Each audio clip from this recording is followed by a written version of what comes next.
Good afternoon, or is it good evening, Judge Phatshoane? It's afternoon. Good afternoon, Chairperson. Are you relaxed, comfortable, or a bit nervous? Little bit of butterflies. Okay.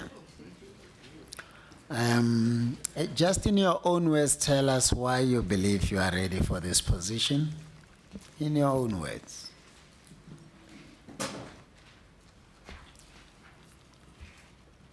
Chairperson, I will start it from long time ago. I am from a very poor family.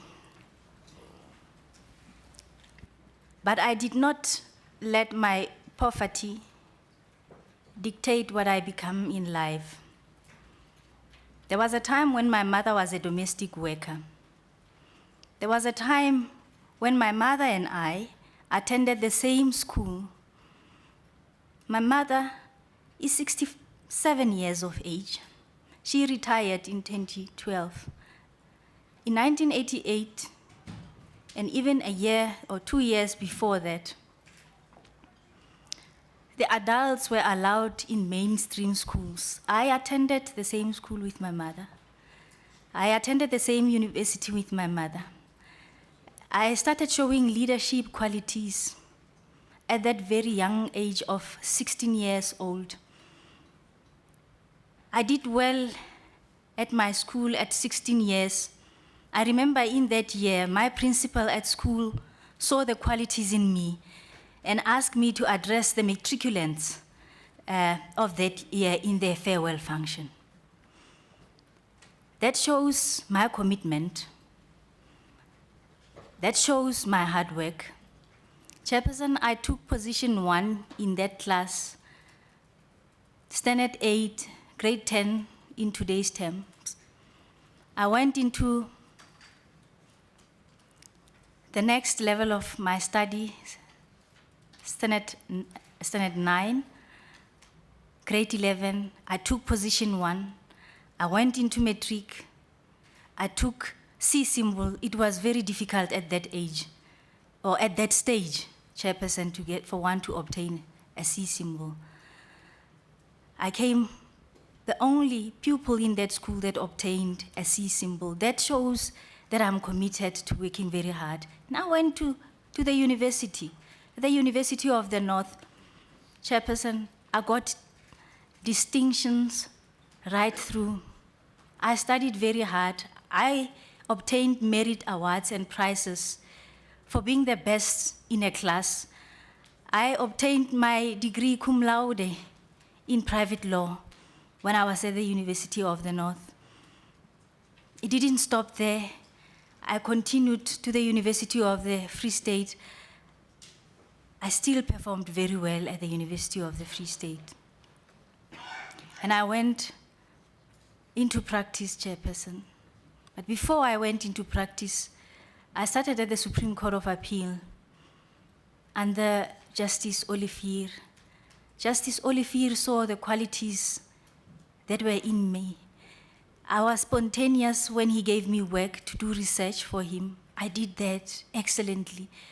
And at some point, I remember that I was chosen by the Integrated Bar Project through the University of Pretoria, the Center for Human Rights, as a participant to join a particular law firm in Johannesburg. Judge Olivier said to me, Matebe, you'd be an asset in the Free State, remain in the Free State. And as a result of that, I saw myself being interviewed by one of the largest firms in the Free State, Nodiers Attorneys. I worked very hard at Nodiers Attorneys. I was a candidate attorney at that stage.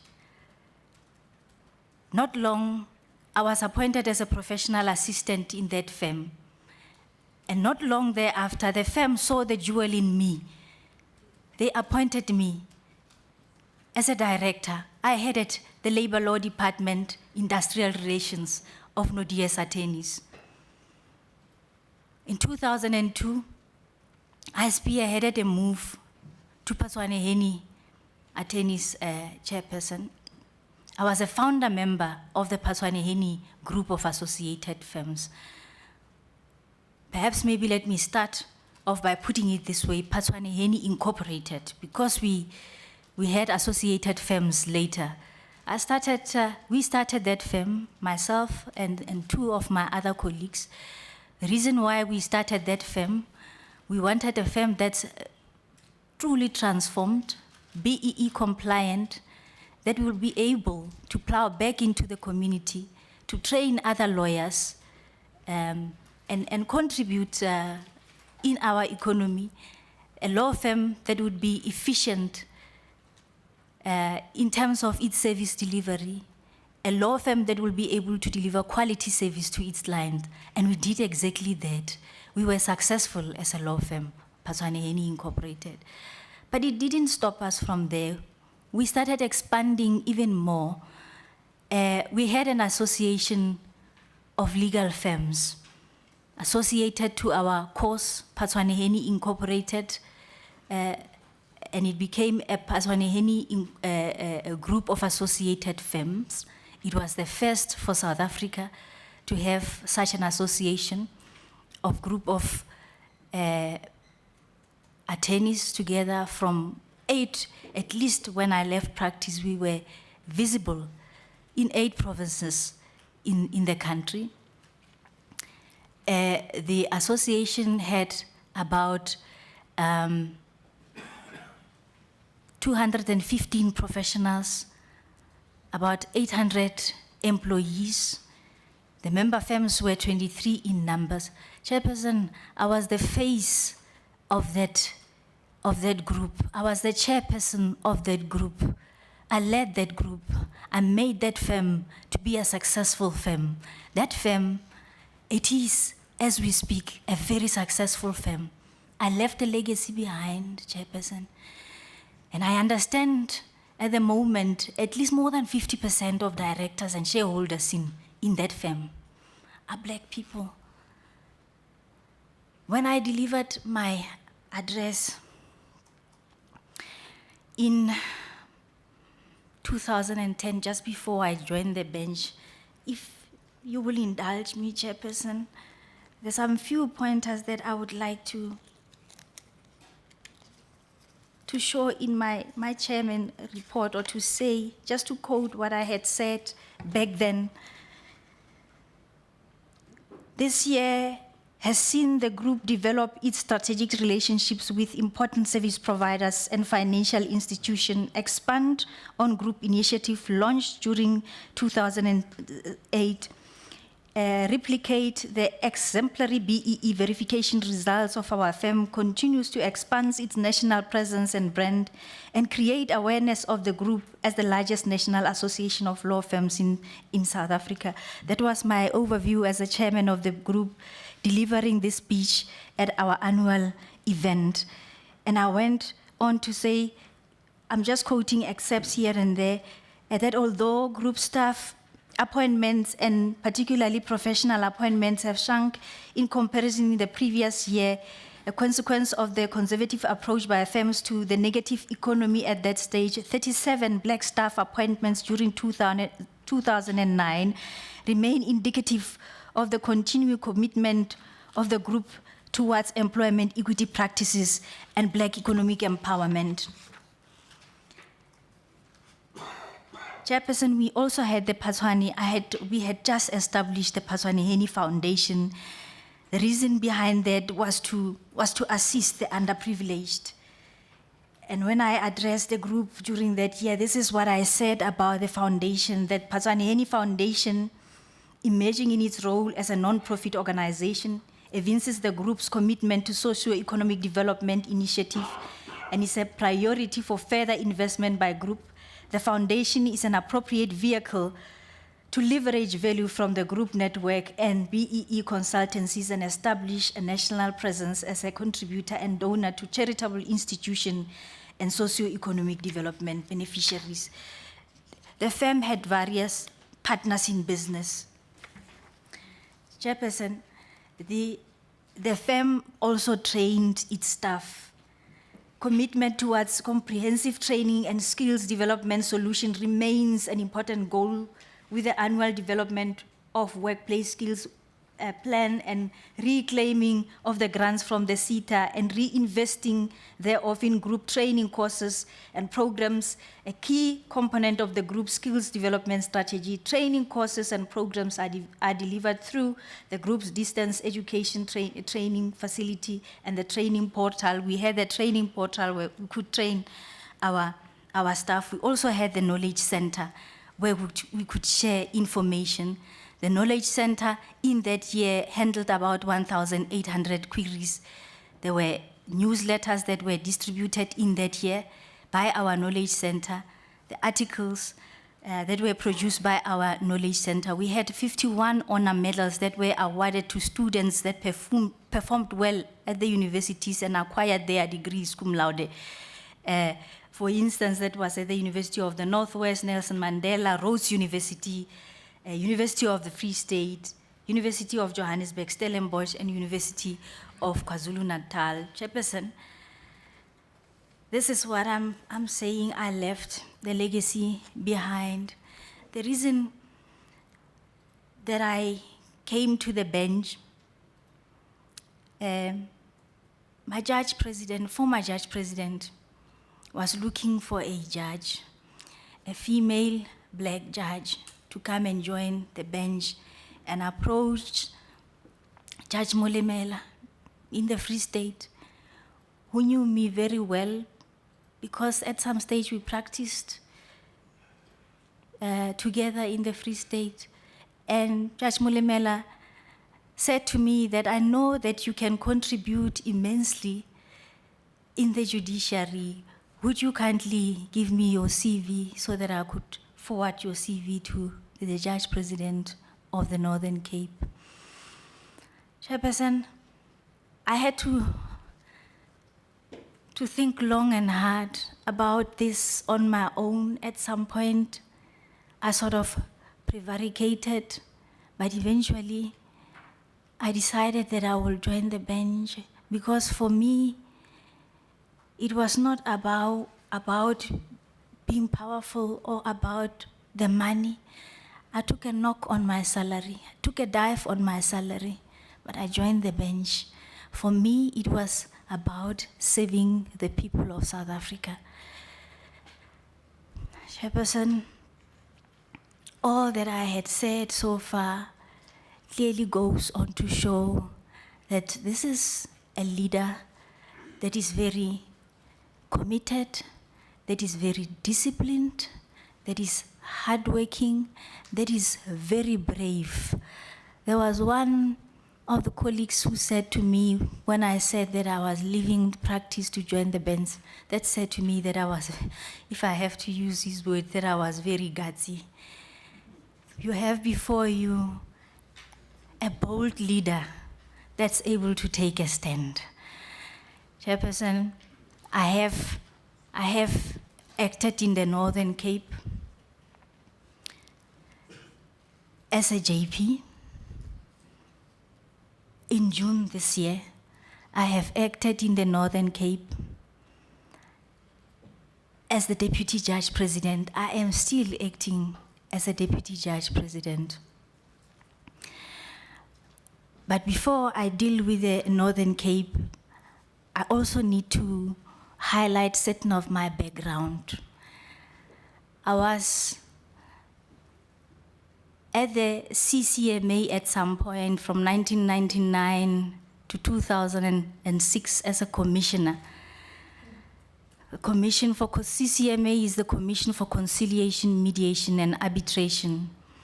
I've got conciliation skills, I've got arbitration skills, I've got mediation skills.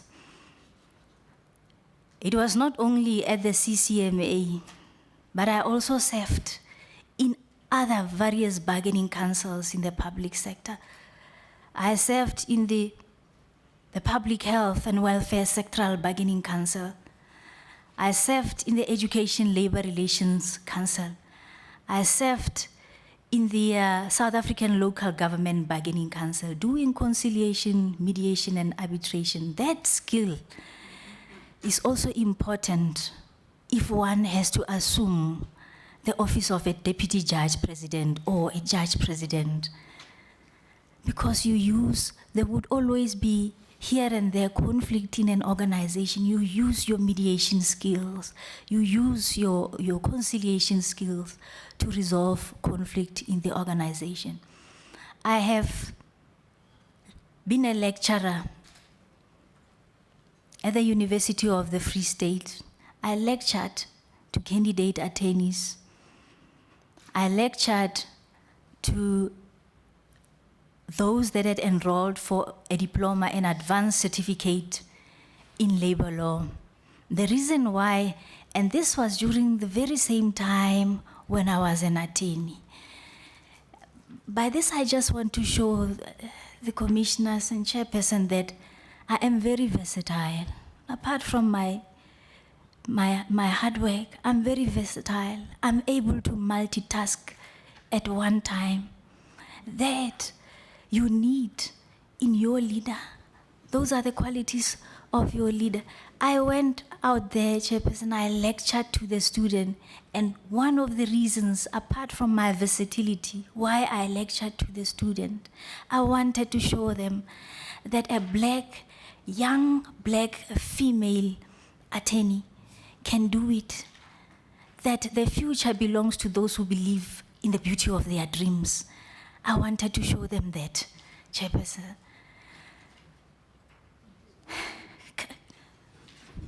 Coming back, chairperson. Have you finished or are you still continuing, ma'am?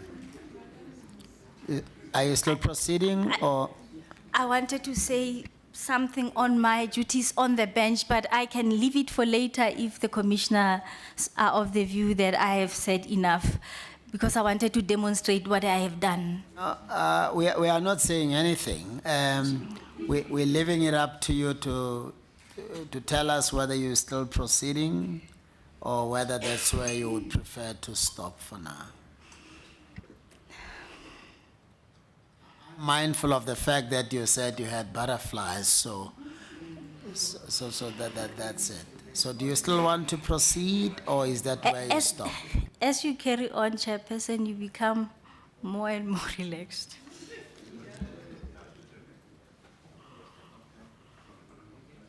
JP?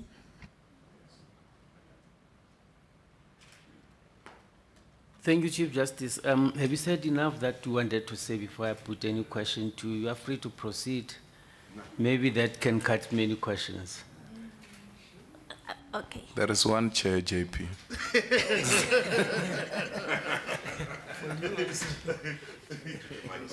And that's for you also. Okay, let me put it this way then. What is your role? How do you see your role as the Deputy Judge President of the division? What's your understanding and what is expected of you as the DJP? Thank you, Chairperson. There are certain tools that the JP, I would start with the role of the JP in the division.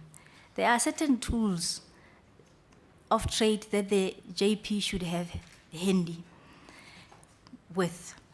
Firstly, the JP should have the Superior Court Act. The JP should have the norms and standards with. The JP should have the Code of Conduct for judges. The JP should have the Judicial Service Commission Act with. The role of a JP in a division, JP, in terms of the Superior Court Act, is to manage the functions, judicial functions of the court. The JP should coordinate the judicial functions of the magistrate courts, the regional courts, and the district courts. The JP should determine the sittings of the courts. The JP should assign judges to those sittings. The JP should assign any other duties to a judge, the JP should see to it that there is a judge available at all times in a court conducting the court's business. The JP should see to it that during recesses, there are judges available conducting the business of the courts. Now, JP, having said that, and those are not the only duties, by saying that you should see to it that there are enough judges that are available. If for any reason one of your judges should be ill-disposed, the JP should be able to write a letter to the minister for another judge to be appointed in an acting capacity in the division. There should always be enough judges to execute the work. And having said that, JP, you asked me the question, what is the role of the DJP?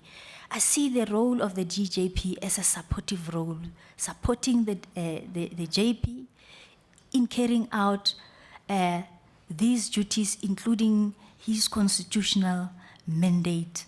And apart from that, JP, whenever the JP is not around, the DJP automatically should act as the JP of the division. That is why, JP, I started outlining the functions of the judge president.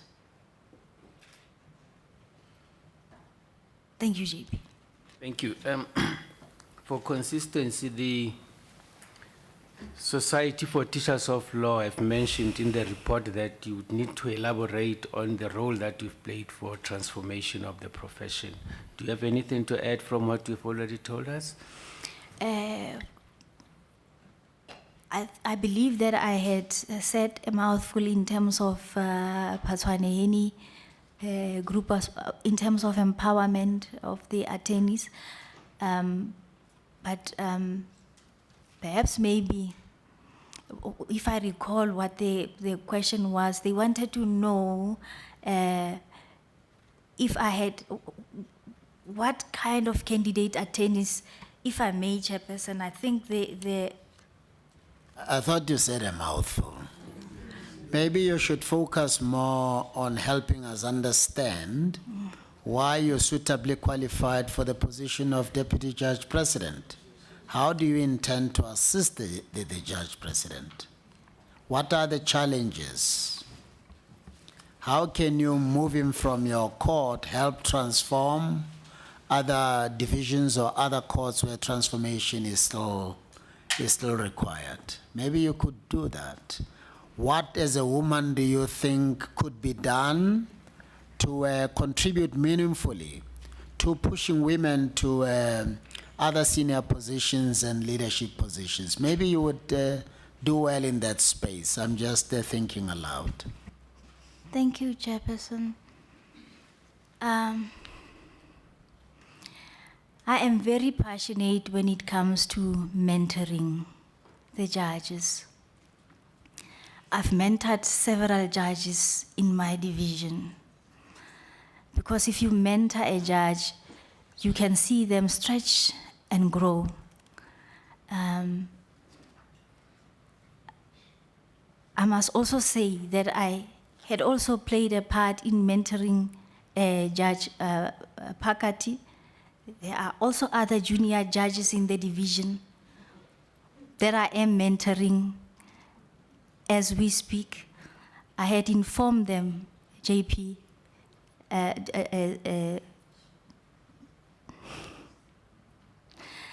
had informed them, Chief Justice, that my door will always be open.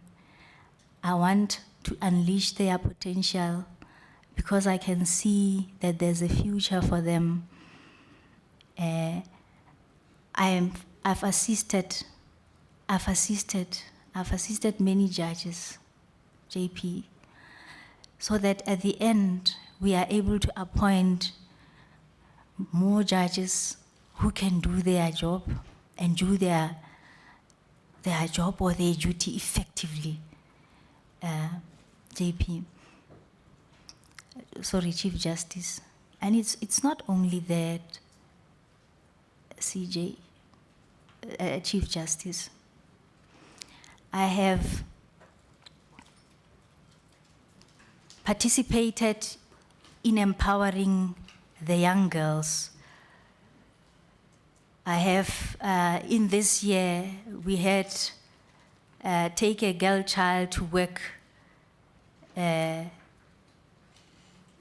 think it was a project. And the idea was that we have to mentor these young girls as they go to the university. I had informed them that next year, those who have qualified or had managed to register their law degree, they must contact my office so that we can take them year to year, mentor them, and see to it that one day they enter into the legal profession, and see to it that one day they are trained, appropriately trained as aspirant judges, and one day to be the judges in the courts.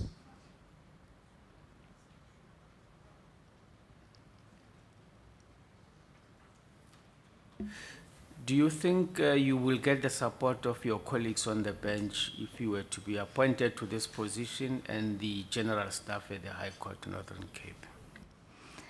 Chairperson, I believe so. I have acted in that division, as I said earlier, for a period of a month as a judge president in June. I did not have any difficulty with any of the staff, of any of the judges or any of the administrative staff from the registrar's office. I would assign duties as required of me in terms of the Superior Court Act. All of them attended to the duties. There's always collegiality among the judges. I've never had any difficulty or experience any difficulty at that stage, Chairperson. Or even now, as the Deputy Judge President. In fact, Judge President, if I have to add to that, the judges wished me luck with my interview. I had a conversation with Judge Olivier yesterday. He wished me luck. Judge Olivier is one of the senior judges. Other judges as well wished me luck, including Judge Pakati, and I also wished her luck. I cannot see any difficulty with us working together. Even if she was to get the position and you do not get it, how would your relationship with her be? In my view, Chairperson, sometimes you have to accept that it wasn't meant to be for me. I would carry on with my duties as a judge of that division. Thank you. And then the legal profession in general, would you get their support? How do you relate with them, particularly the advocates profession and the attorneys profession? Thank you, Chairperson. I relate very well with the attorneys profession. I've implemented case flow management in that division. I have participated in, or I take part in the National Judicial Case Flow Management by Justice Mtiani. I don't know if I should expand a bit on that because I've got more to say about the National Judicial Case Flow. No, Let's limit to that. No, I don't think you should. If there is anything to say about it, maybe you could only demonstrate how your experience there will help you serve effectively as the deputy leader of the court. Thank you, Chief Justice. The legal profession, the bar and the sidebar, they are satisfied with my performance as a judge. And the sidebar particularly commended me on my case flow management skills and how effectively case flow management was being dealt with at the Northern Cape. As for the bar chairperson, I can only do justice to that question by referring to the previous comments about me in my previous April interviews. They gave wonderful comments about me, about my integrity as a judge, about my abilities to deliver judgment within a reasonable time, about my abilities to apply the Constitution. I cannot foresee that there would be any difficulty of any between me and any of the professional bodies, Chairperson. Thank you, Chief Justice. That will be all. Thank you, JP. MEC Shushu. Thank you, Chief Justice, and good late afternoon, Judge Phatshoane. Good afternoon. Is it correct to say that you were interviewed for the vacancy of Deputy Judge President for the Northern Cape Division of the High Court in April this year? Indeed, Mr. Chair. Okay. I just want to check, according to you, why do you think you were not considered for the vacancy at the time? Chairperson, that's a very difficult question to ask because you don't know. But what did I think? Perhaps maybe I must say this, that I'm a very modest person. I'm very modest, Chairperson.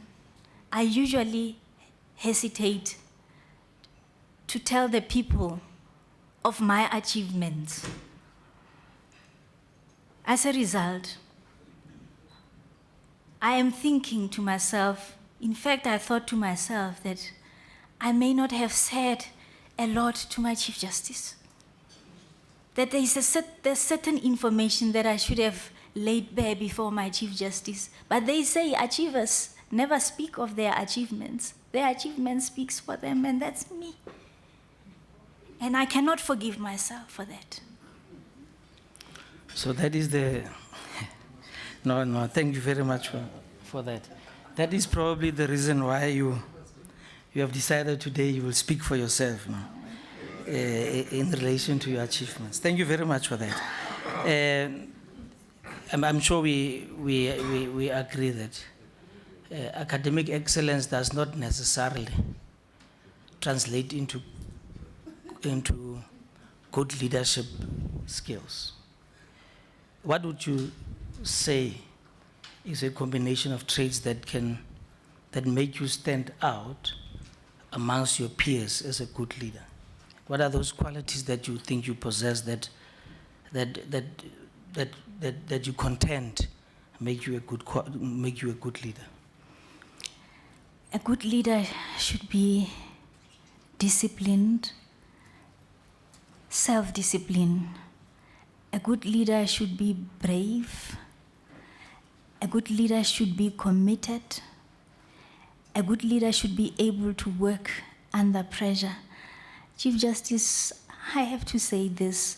There had been times when I would start to work at 8 o'clock in the morning, and believe you me, I will get out of that office the next day at 8 o'clock in the morning. I have done that a couple of times. A good leader should be able to work under pressure and deliver.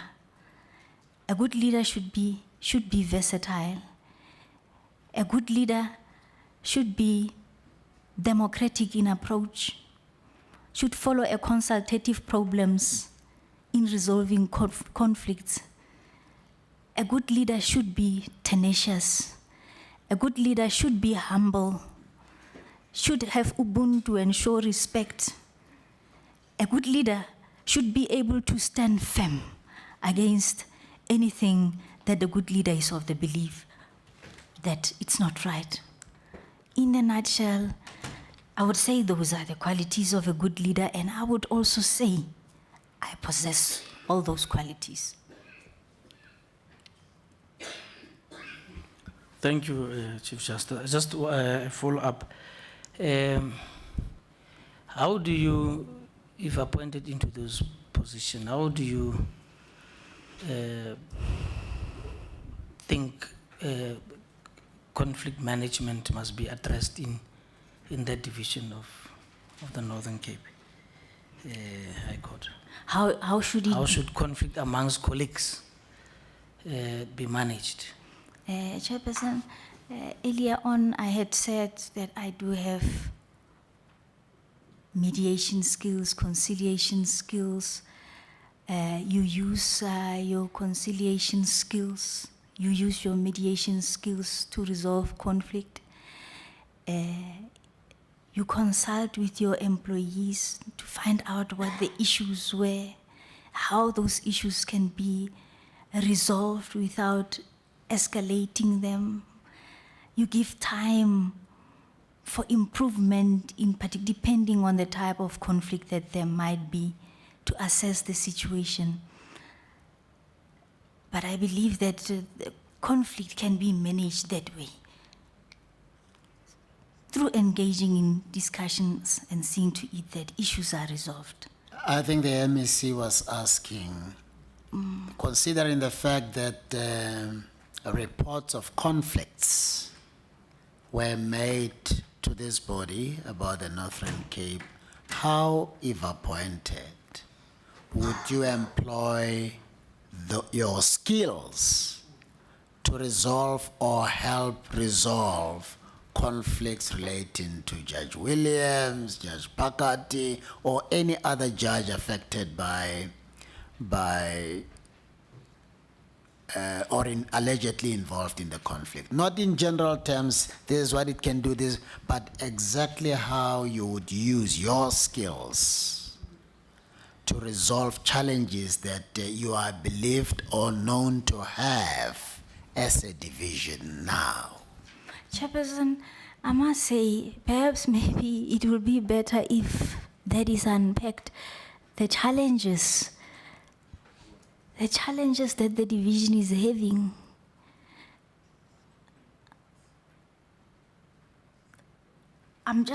I don't know. Commissioner Chushu would have to say, because I would have to know what challenges for me to be able to resolve, because I'm not aware of any.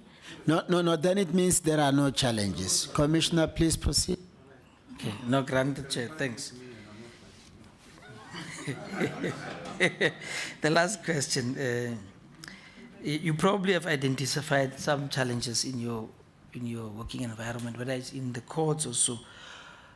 Over and above the systems that are in place to address some of the challenges that might have been observed in the courts, what extra innovative ideas do you have, if appointed into this position, that you'll bring on board to ensure that those challenges are addressed? Perhaps maybe that again we have to unpack it and say the type of a challenge. As a person who's working in the High Court, Right. are there no problems in the High Court? This is a general question. I'm saying because you are a practitioner, you're there. There's also junior courts, the magistrates courts, and so on and so on. There are challenges that the judiciary would be faced with in your execution of your work on a daily basis.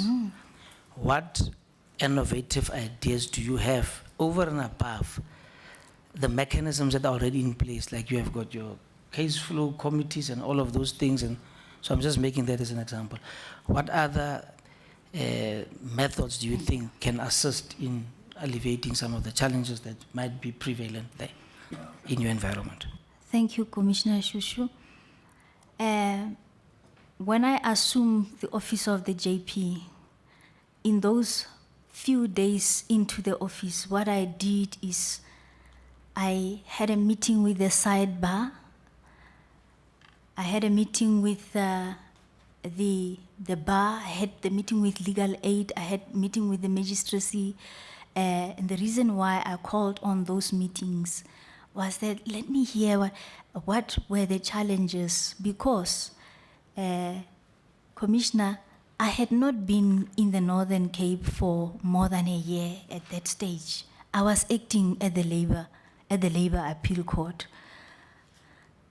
Although I'm serving in the PEEC, I was of the view that let's not wait for the PEEC. Let me hear what were the challenges so that we can resolve them at that stage.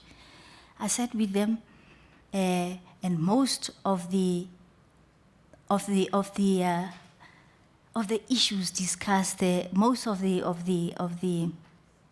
council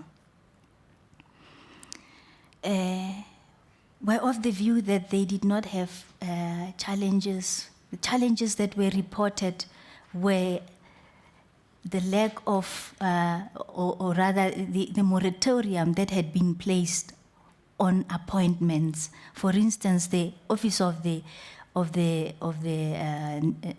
Director of Public Prosecution said there had been moratorium on appointments, only critical posts could be filled. The same went with the magistracy, only critical posts could be filled. And those were the sort of challenges that they had aired. And because this was a national thing, it's something that ought to be escalated. I also had at some point a meeting with my judge president, with the BLA, and in that meeting, there were concerns raised that there were some problems at the magistrate courts in Galeshewe, and that the processes were not being served.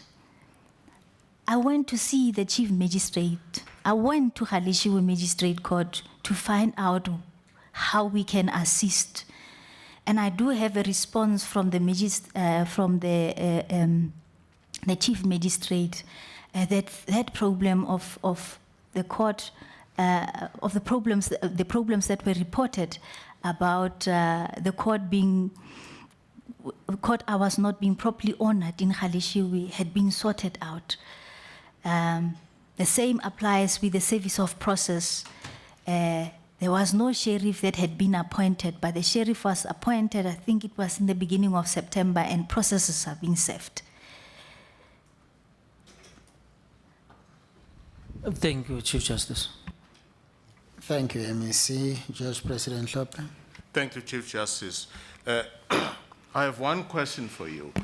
If the commission were to recommend you for appointment, are you able to assure us that you would support the Judge President and work very closely with him in his efforts to run the division smoothly?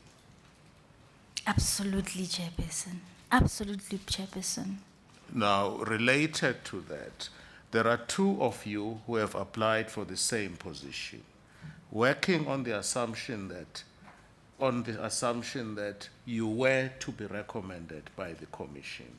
Can you assure us that you would reach out to your colleague, embrace her, and not look down upon her to ensure that there is peace and harmony in the division? Absolutely, Chairperson. Absolutely. Commissioner Nyambe. Thank you, CJ. Afternoon, Judge. I heard you mentioning that you assisted in mentoring Judge Phakati. If you can elaborate a bit about that mentoring aspect. Thank you, Chairperson. During my 2010 interviews, I remember a question like that also arose in that interview. And if I may, Chairperson, refer to that interview of 2010. I was asked this question by my JP. And I cannot remember, but one of the commissioners inquired from Advocate Hendricks whether she was present when Judge Phakati was acting there. Taking a cue from that, can I inquire from you whether you have assisted Judge Phakati and or any other judge, even if you were an acting judge? And if so, in what way did you assist? That was the question that was put during the 2010, before I could even be appointed as a judge. And this is this was my response. I have assisted Judge Pakati many times. She would, for example, request that I help her interpret some of the documents or judgments that were written in Afrikaans, and I helped her out with the interpretation or the translation, rather, of those judgments that were in Afrikaans. I also recall that fairly recently we had a judge, Hughes Madondo, in our division also acting. I also helped her out. She had a court order that was written in Afrikaans, and she wanted to know if she had properly translated that into English. Yes, I have helped the two colleagues of mine. That was in 2010. I have assisted Judge Pakati with her motion court. Judge Pakati had a problem with Afrikaans. She couldn't understand it. There would be time when she has to sit in a motion court, and I would sit with the pile of her motion court file, go through them, and then discuss it with her. At the end of the day, judicial independence means that she has to exercise her discretion on those matters. But I will go through the files with her. Thank you. Can you describe your relationship with her? It's very cordial, professional. We relate very well. Very well. We relate very well.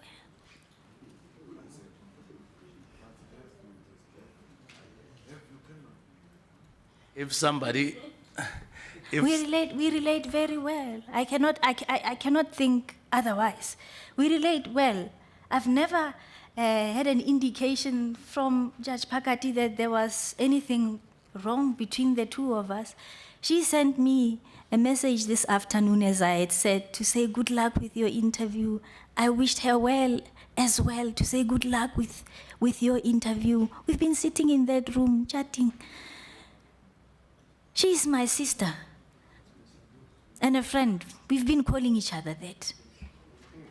my last question, after responding to my question about the mentoring part, as somebody that you have assisted in the past, will you have a problem to submit to her if this commission can decide to appoint her as a deputy judge president? As I said, Chairperson, I would tell myself that this was not meant for me, and I will support her. I will support her. Thank you, CJ. Thank you, Commissioner. Minister? Justice, good afternoon. Good afternoon, And Minister. thanks for sharing with us the background information about yourself. I want to take a slightly different approach here, and please, if you feel my questions are unfair to you, stop me right in my tracks, and I'll revise my questions. I want to put it to you that this afternoon you have not been frank and candid with us about the real situation relating to relationships within that division.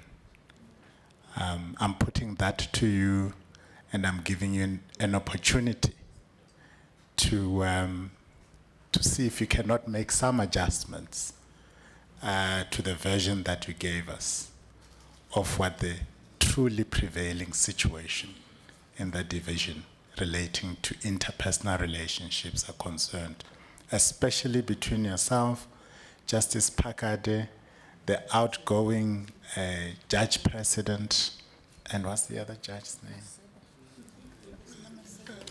Yeah, well, Williams, yes. Would you disagree with my observation?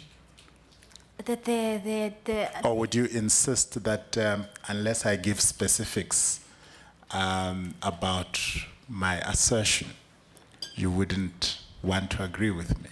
Would you want to push me to that extent, or would you prefer to readily concede that there are challenges in those relationships?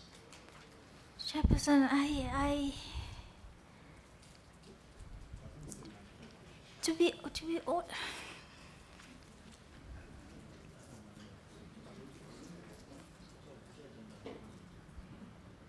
Did I carry on? Like I said, if you feel the question is unfair, you can indicate. But if you feel it's fair, please go ahead and But respond. Chairperson, I think I earlier on responded by saying that I am not aware of the challenges. We relate very well with Judge Phakati. We relate well. I've never had any issue with her. Can I also put it to you that... We relate well, Okay. Chairperson. There is that professional relationship between the two of us. Okay. I'll accept the fact that this is how you see the relationship. That's how I see it. All right. The next question I want to ask you relates to the example that you gave in support of your assertion that you have played a mentoring role when you were asked in that regard, specifically in relation to Justice Phakati. My sense of the examples you've given of the support you gave her was not of the kind you could consider as mentorship, but rather as giving support, because it relates to issues of her lack of knowledge of the Afrikaans language and how you assisted her, given, I assume, your proficiency with that language. Would you still insist that those examples are a clear reflection of or support your assertion that you actually, in that context specifically, played a mentorship role on Justice Phakati? Let me put it this way. When I started acting as a judge, I had a conversation with my judge president who said to me that there was one of the acting judges in our division. At that time, that was when I was taking an oath of office. And he said to me that he would like all of us to support her because she had difficulties with Africans. And he also told me that she had been mentored in that past year and had just been appointed to act. So when I was sitting with her and assisting her, I also had to keep at the back of my mind that she was just through the mentoring process. Perhaps maybe reading through the motion court files and giving some pointers, one could see it as not mentoring. But I did play that role, that supportive role. No, I just wanted to be clear because, this English is, of course, not our first language, and I don't want to misunderstand what you're saying. So I just wanted to be clear that the role that you played in giving that support was specifically because of her lack of proficiency in the Afrikaans language when dealing with matters that were in Afrikaans. Is that the correct understanding? Mostly. Do you want to clarify when you say mostly? She didn't understand Afrikaans. You would go through the file and explain some of the things to her, Chairperson, that were written in Afrikaans. But apart from that, she would now and then come and bounce off issues where she could not understand certain of the issues, not necessarily related to Afrikaans, but I would assist her with those.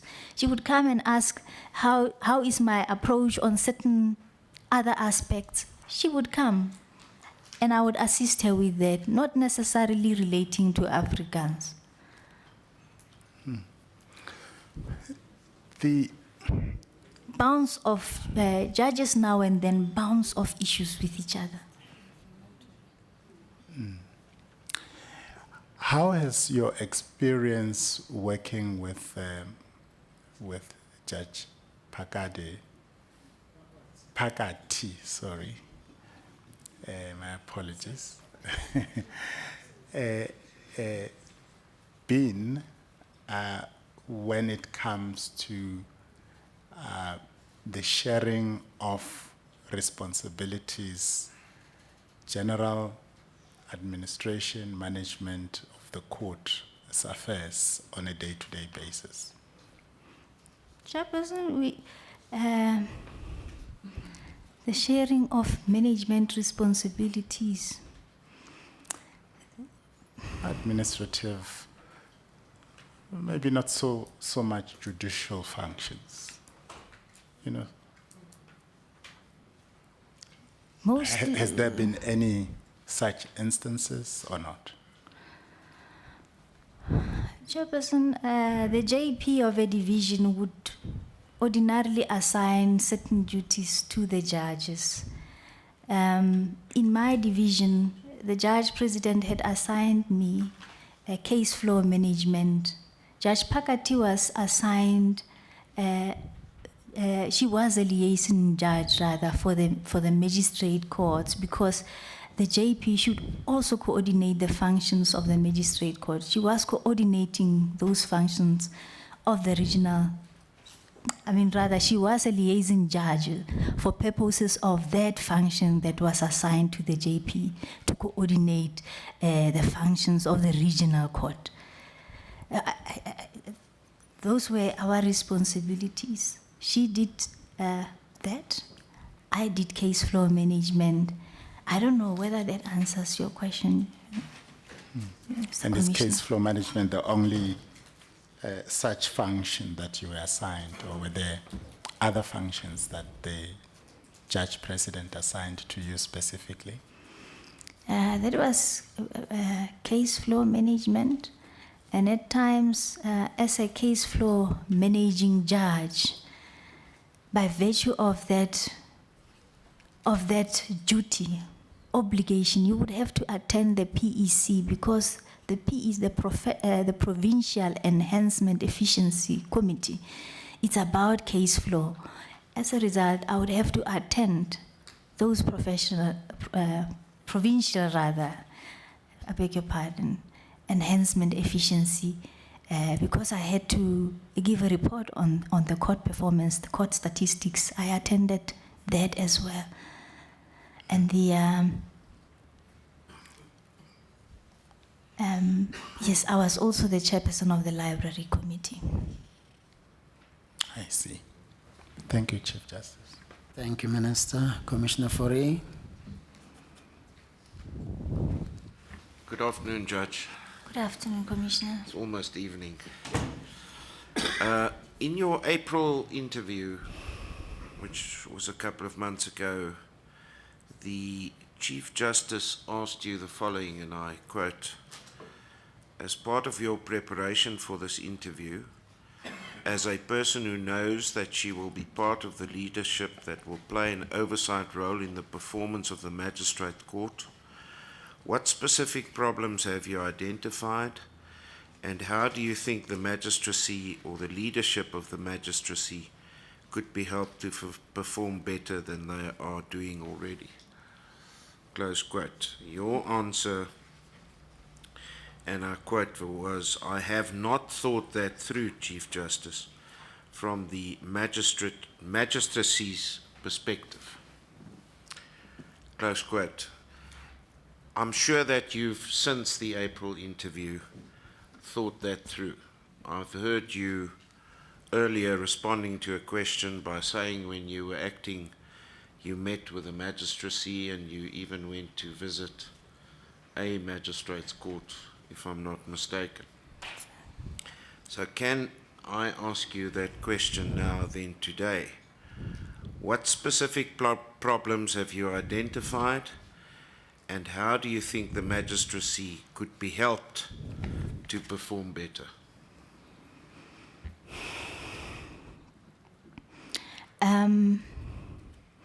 Chairperson, the major problem that we are sitting with is the moratorium on their appointments. The magistrates or the magistracy are experiencing role collapses as we speak due to the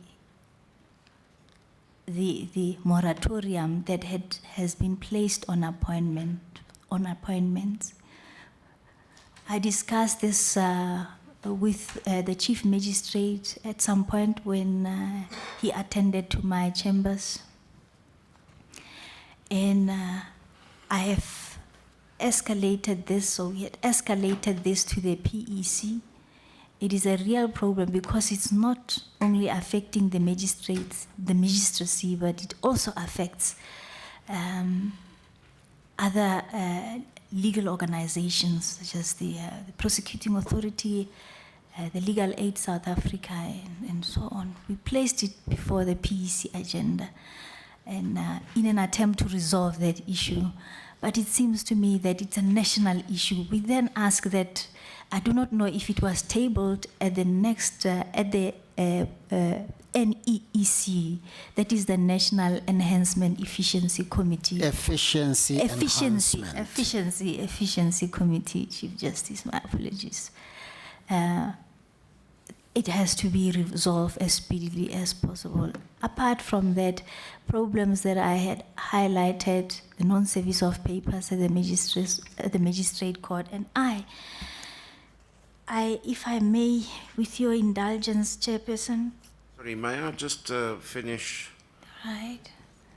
on the first part of your answer? Are you saying that because of the moratorium, there's a shortage of magistrates and that is the cause of the problems and the lack of performance?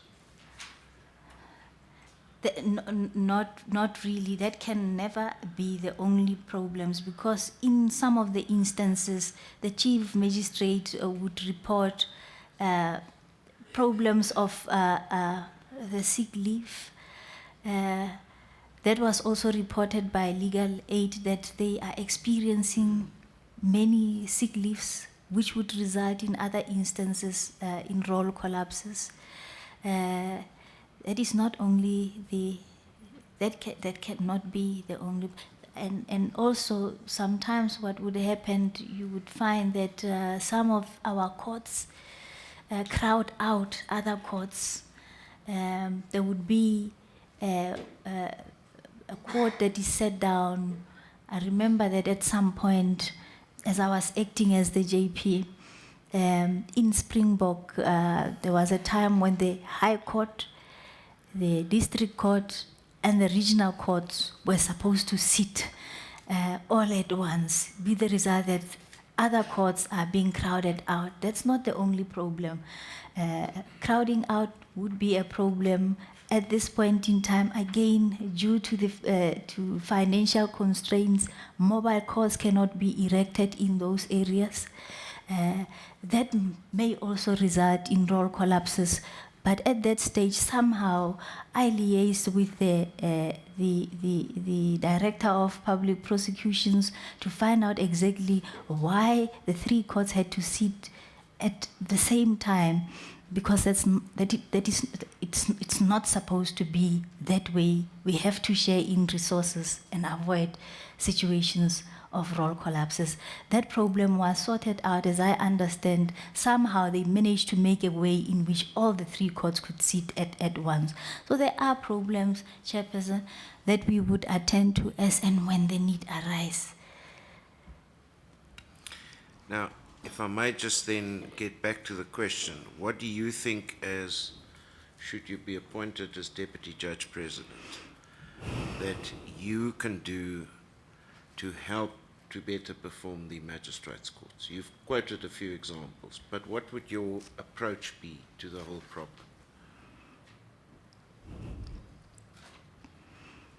Chairperson, how do you assist well, to the whole problem? My approach would be... Because of your oversight role, Yeah. in your leadership position as Deputy Judge President, Yes. how would you tackle and approach that problem? I've listed several problems or the challenges. According to the nature of a particular challenge, one would have to act in a particular way. In one challenge that I had mentioned, of the moratorium that had been placed on the appointment, one would have to act proactively. This is the competency of we've escalated this to resolve the problem. That is how I would resolve the problem, because otherwise it's not, it cannot be something that's within my power to resolve. With regard to the problems of crowding out in the courts, you would have to make sure that when matters are set down in the future, they are not set down on on the same date, because we have to bear in mind that we have to share in the resources. Thank you. I'll leave it at that, Judge. Thank you, Chief Justice. Thank you, Commissioner Fourie. Dr. Motshekga.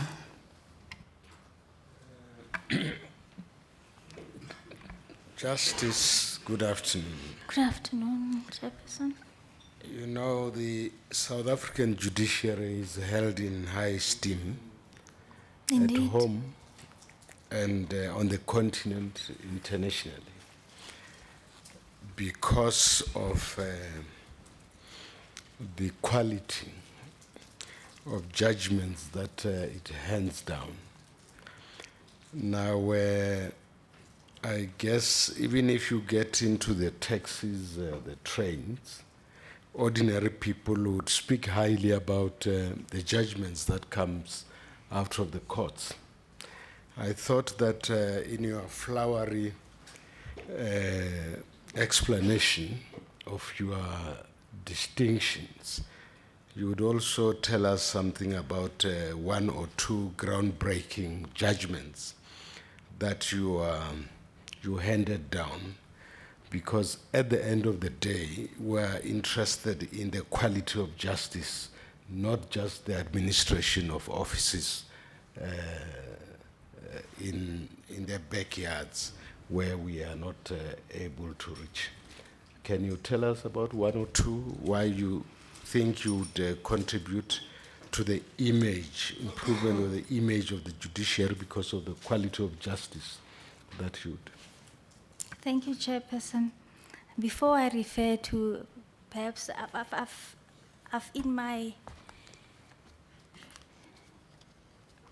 in my application attached several judgments and a concise commentary, concise exposition on the judgments that I've attached to the profile.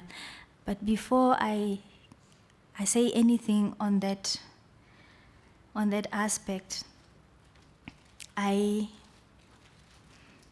again wish to refer to the commentary that was made by the bar during my April interviews, where they had mentioned that my judgments are well researched. My judgment shows my commitment to the values that underpin the Constitution.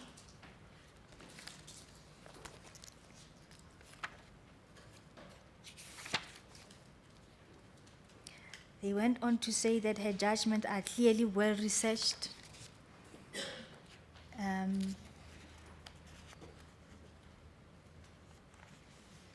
They went on to say that the candidate's judgments show very good linguistic skills. She has also shown good communication skills in sitting as a judge. They went on to say that the candidate has not shown a propensity to unreasonably delay the handing down of the judgment. And other things as well about my judicial temperament and so forth. Just two, perhaps maybe let me refer to the Phatshoane municipality judgment. That's the one that the first judgment on the concise exposition. It's about the interpretation of the Prescription Act, Section 10 thereof. And the issue there really, perhaps maybe if I have to say the facts briefly, there was land, the municipality had sold land Now, to. with respect, Oh, yeah. I'm talking about the quality of justice, but we are talking about communication skills, linguistics, temperaments, and then can you talk about groundbreaking judgments that we have handed down? And not what other people say about it, what you are saying yourself. That's what I am busy doing at this stage, Commissioner.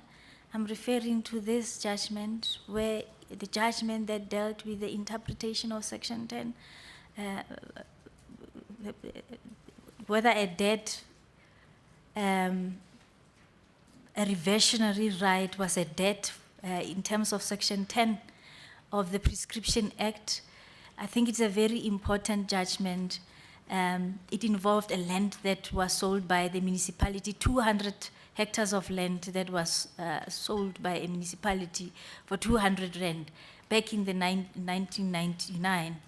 And the municipality wanted to claim the land back, the land back. And what was at issue was that claim had prescribed. The municipality could not claim the land back.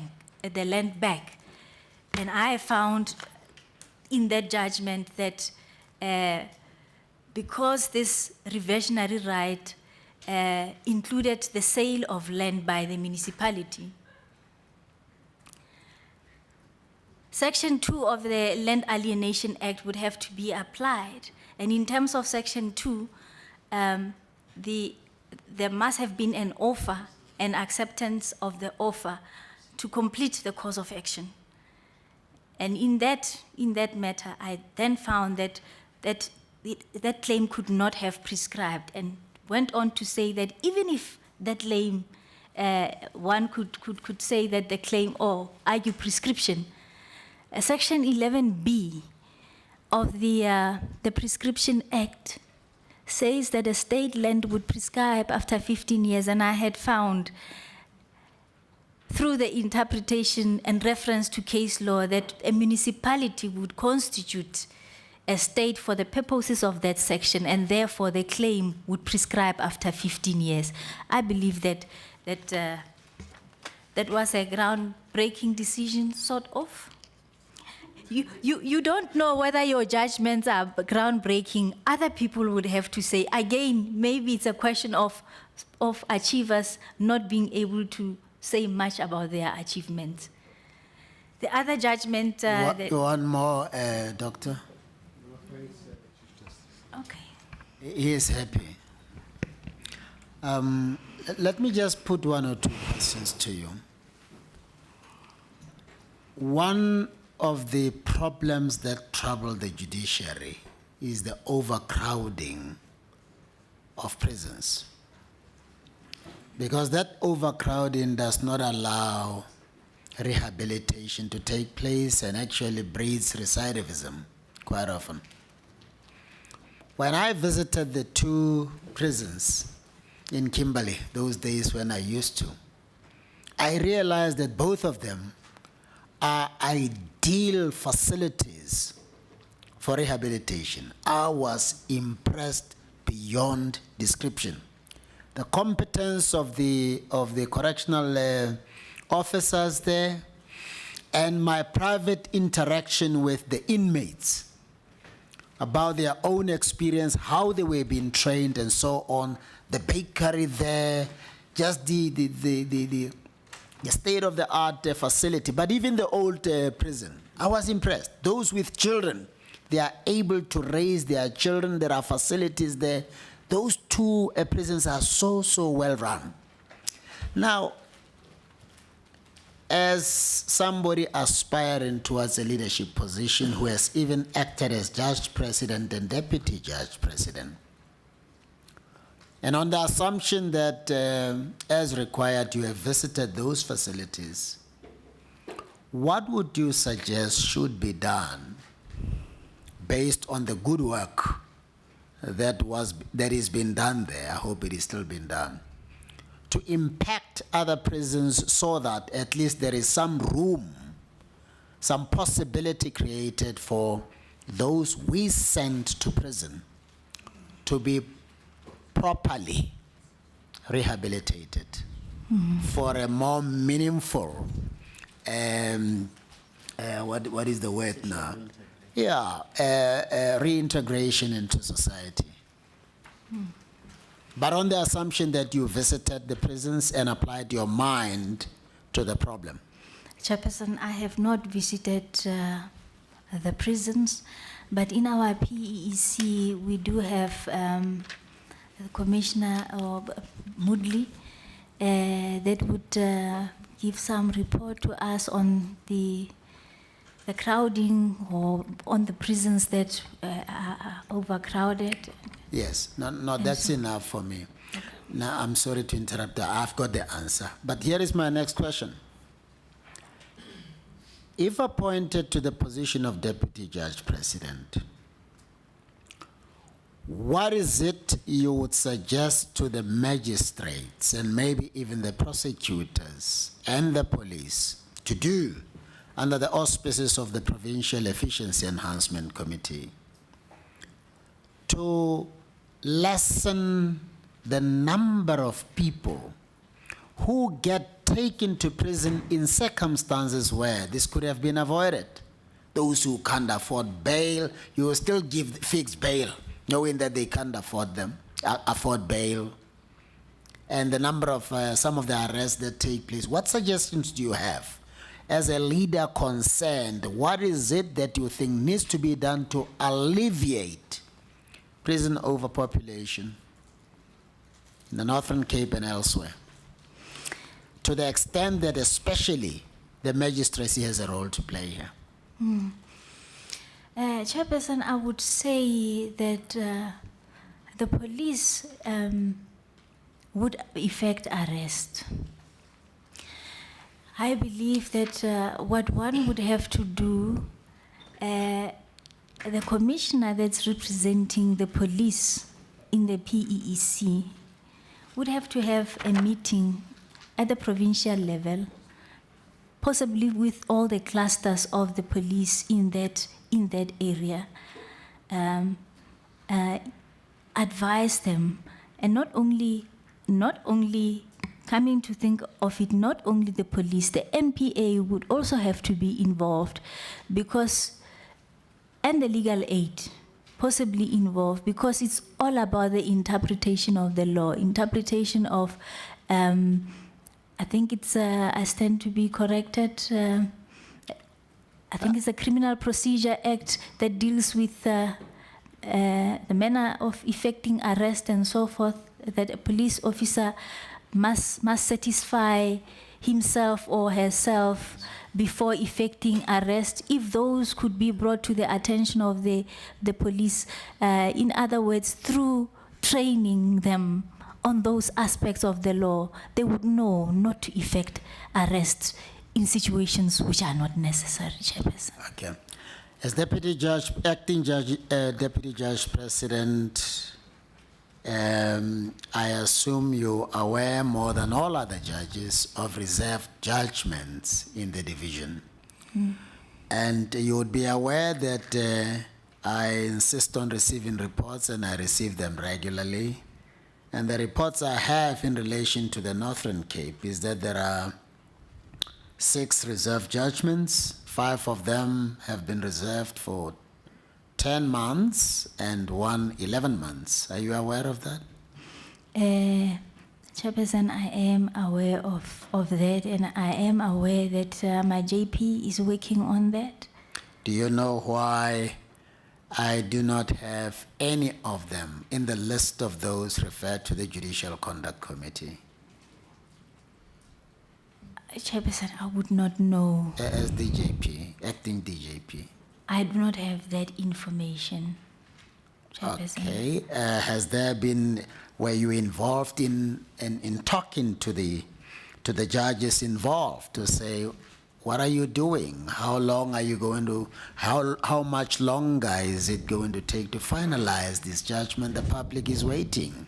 Yes, Chairperson, I believe that at some point, if I recall well, the JP said to me that he was working on that.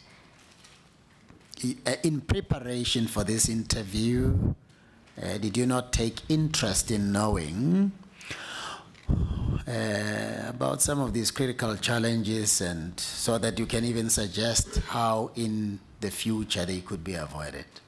Yes, Chairperson, I agree. Perhaps maybe I should have inquired on how far that had been. And I must also say that, the judges are there to judge. We have to judge. It's one of our core functions, and we have to deliver our judgments promptly. Yes. There can be no excuse. Thank you very much, Judge Phatshoane, and I apologize for that we have kept you this long, but thank you very much for making yourself available. You're excused. Thank you, Chief Justice.